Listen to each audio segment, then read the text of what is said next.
We have just 2 full days left, 2 folk days in this classroom, 7.5 hours. Oh, Kwame, perfect timing. Here, sit right here in the front. I need you for this. Okay, so just 2 days. We have a couple of things we're going to try to accomplish in these 2 days. One of them is for the 5 of us, professors, to try to pull together some of the ideas we've talked about so far this semester in the terms. And in doing that, we're going to use whatever means we need to use, but we're going to focus mostly on quotes from different books that you've read. And as we've heard from you repeatedly, you've read a lot of books. So that's what we're going to focus on mostly today. On Thursday, we're going to try to talk a little bit about pulling the I term together. And that was the assignment that we gave ourselves. And I'm going to sort of cheat a little bit, and I'm going to talk a little bit about the I term and these quotes. And so what I want to do, first of all, that's why I said I'm glad you made it, is ask Kwame to come up and write on the board what he wrote on the board before Phil and Lars showed up for class. And if he can't remember, I know you will help him. Okay? Help him out.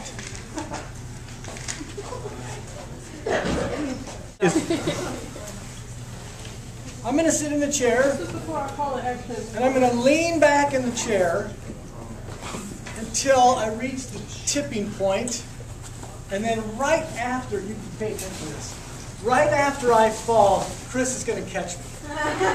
Okay? So what I want you to do, right here, so right after I go past, what I want you to do, you have to watch closely. Don't announce it too soon, but as soon as I've passed that point, you say, catch him. All right? Andrew? Don't pay attention to that over there now. Here, I need your help. All right, here we go. Keep going up there. Are you ready? Take your hands on your pockets. Fast hands.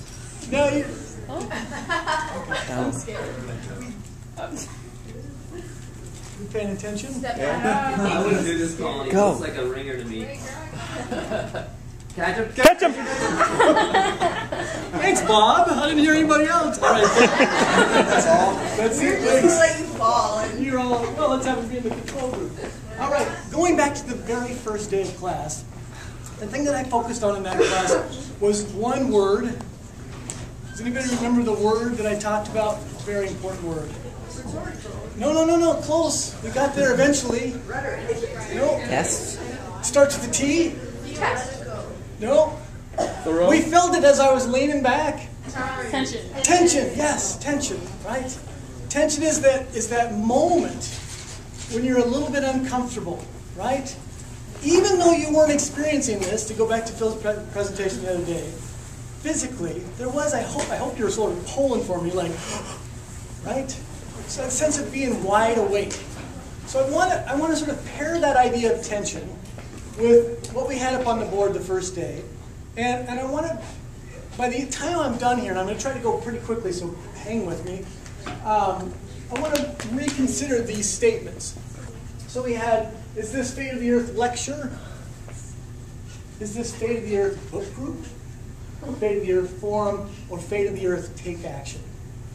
Ultimately, what I want to suggest, these questions are false at some level. There's a progression here implicit in the way that they're arranged, moving from the left to the right. And by the end of just maybe 15 minutes from now, I want to come back to this idea right here and suggest that it might not be that far from this one in terms of tension. Okay? So that's why we have this picture up here. That's not me. It says, in wildness is the preservation of, and I would like to suggest for our purposes, education. But I want to talk about what wildness means using some of the quotes from the text that we've read. The first one, Thoreau is often the person that's cited as the one who said this. And he said it in this book, Walking, in 1862. 1862, we talked about that in the context of Moby Dick. We talked about what was going on in the United States in the 1850s, 1860s. We talked about industrialization, right? And at that point, people's lives were getting, on the surface, easier. Everything was getting mechanized. And so people took risks, right? Thoreau lived on Walden Pond and came back to report about it. And his conclusion was, we need more risk.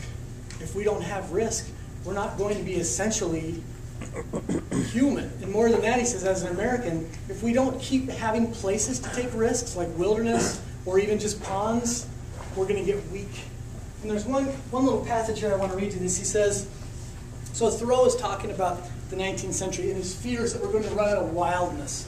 And he says, our ancestors were savages, and the founders of every state which has risen to eminence have drawn their nourishment and vigor from a similar wild source. So he's really concerned. What happens? What happens if in the next 30 or 40 years we run out of wilderness? What kind of people will we be then? If we can't sort of become who we are under the most stressful situations, will we really be all that impressive? All right, so let's skip forward a little bit. Actually, quite a bit. From 1861 all the way up to 1941. This is January 6th, 1941. It's the State of the Union address. And what's going on in 1941? World War II. Okay, where are we in relationship to World War II? Where is the United States? Are we in yet on January 6th? No. Not yet. When do we really get in? 40s. December 7th. Yesterday, very Pearl good. Harbor. Yesterday, December 7th was the day that what happened. Pearl Harbor got nailed. Right? So ironically, 11 months and 1 day before Pearl Harbor, FDR, who looks at the world stage and he says, this is bad. This is really bad. And so the State of the Union is the president's effort to speak to the whole country at the same time, and ultimately to speak sort of in general terms, often in platitudes, to say, this is the State of the Union. And he was trying to assure people. You can imagine people are terrified. People are just terrified because all of Europe is at war, except for Switzerland, of course. But all of Europe is at war. And the people are saying, many of the people are saying, we don't want that. We do not want in that, right? So he offers them this pledge. He says, we look forward to a world founded upon 4 essential human freedoms. These first two are from the Constitution, the freedom of speech. Has anyone ever seen this picture, by the way? Does anybody recognize this kind of art or this artist? Norman Rockwell. So the first one is the freedom of speech, freedom to worship. And then this one is one of the new ones he offers, freedom from want. Freedom from want. Thoreau says in the 1860s, that's not a freedom that we should be pursuing. We shouldn't work toward that end.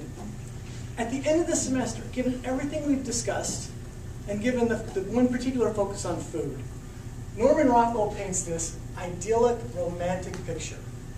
And it's supposed to suggest, he painted this 3 years after the statement that the president made, that things are good in this country. How do you see this after this term? What is it about this picture that might suggest problems? Okay, why? Why is the giant turkey a problem?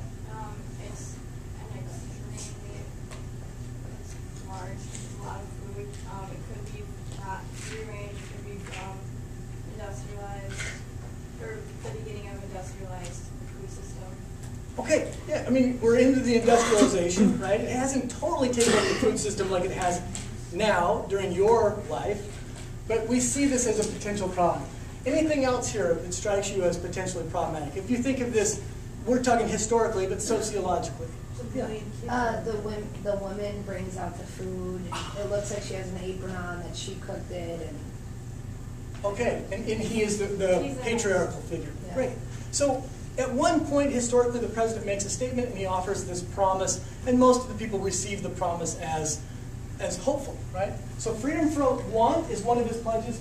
The other one is freedom from fear.